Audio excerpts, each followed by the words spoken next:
Hello, എല്ലാവർക്കും വിനീസ് കിച്ചണിലേക്ക് സ്വാഗതം. നമുക്കിന്ന് കത്രിക്ക റോസ്റ്റ് ഉണ്ടാക്കിയാലോ.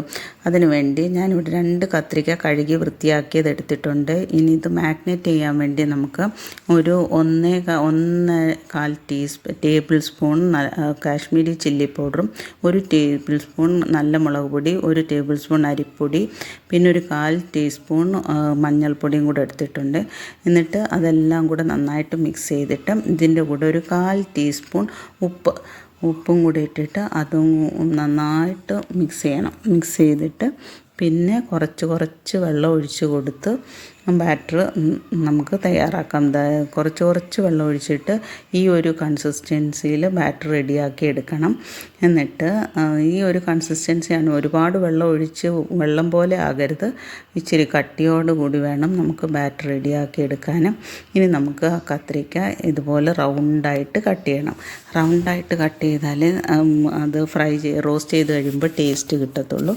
ഇനി നമുക്കൊരു തവ അടുപ്പിൽ വെച്ചിട്ട് അതിൽ ഞാൻ വെളിച്ചെണ്ണ നന്നായിട്ട് തേച്ച് കൊടുത്തിട്ട് ഇനി നമുക്ക് ഓരോ കട്ട് ചെയ്ത് വെച്ച കത്രിക്കയും ആ ബാറ്ററിയിൽ 2 സൈഡും നന്നായിട്ട് കോട്ടിങ് വരുന്ന രീതിയിൽ 2 സൈഡിലും അത് നന്നായിട്ട് കോട്ടിങ് ഇതാക്കി നമുക്ക് ഫ്രൈ ചെയ്തെടുക്കാം. ഫ്രൈ അല്ല, റോസ്റ്റ് ചെയ്തെടുക്കാം. ഇതുപോലെ ഓരോന്ന് ഇങ്ങനെ ബാറ്ററി മുക്കി തവയിൽ വെച്ച് കൊടുക്കണം.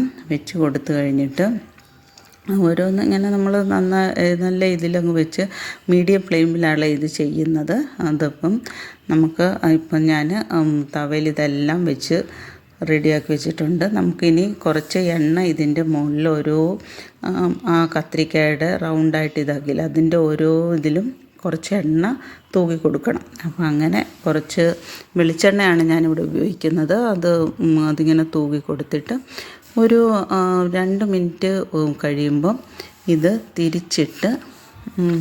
തിരിച്ചിട്ട് ഫ്രൈ ചെയ്യണം. അപ്പോൾ ഒരു സൈഡ് ഫ്രൈ ആയി കഴിഞ്ഞ് കാണും. ഒരുപാട് നേരം ഒന്നും കുക്ക് ചെയ്യേണ്ട, കണ്ടോ, 2 മിനിറ്റ് കഴിയുമ്പോൾ ഈ ഒരു സൈഡ് ഫ്രൈ ആയി. അപ്പോൾ അടുത്ത സൈഡിലോട്ട് തിരിച്ചിട്ട് പെട്ടെന്ന് എല്ലാം അതുപോലെ ആയിക്കണം. എല്ലാം ഓരോ സൈഡും മറിച്ച് തിരിച്ചിട്ടിട്ട് 2 ഇതുപോലെ മറ്റേ സൈഡും ഫ്രൈ ആക്കി എടുക്കണം. സിമ്പിളായിട്ടുള്ള ഒരു റോസ്റ്റാണ്, എല്ലാവർക്കും ഇഷ്ടപ്പെടും. എല്ലാവരും ഒന്ന് ട്രൈ ചെയ്ത് നോക്കണം. ചോറിൻ്റെ കൂടെയോ കഞ്ഞിയുടെ കൂടെയൊക്കെ വളരെ ടേസ്റ്റി ആയിട്ടുള്ള സംഭവമാണ്. അപ്പോൾ എല്ലാവർക്കും ഇഷ്ടപ്പെടുമെന്ന് കരുതുന്നു. പിള്ളേർക്കും വലിയവർക്കും എല്ലാവർക്കും ഇഷ്ടപ്പെടും. അപ്പോൾ ഇഷ്ടപ്പെട്ടെങ്കിൽ എൻ്റെ വീഡിയോസ് ലൈക്ക് ചെയ്യണേ, സബ്സ്ക്രൈബ് ചെയ്യണേ, പിന്നെ ഷെയർ ചെയ്യാനും മറക്കരുത്. പിന്നെ ബെല്ലൈക്കൺ എനേബിൾ ചെയ്താലേ ഞാനിടുന്ന വീഡിയോസ് എല്ലാം കിട്ടത്തുള്ളൂ. കണ്ടോ, ഇപ്പോൾ 2 സൈഡും ഫ്രൈ ആയി കഴിഞ്ഞു. ഇനി നമുക്കിത് ഒരു പാത്രത്തിലോട്ട് മാറ്റാം, ഒരു പ്ലേറ്റിലോട്ട്. അപ്പം ഈ ഒരു പരുവാകും.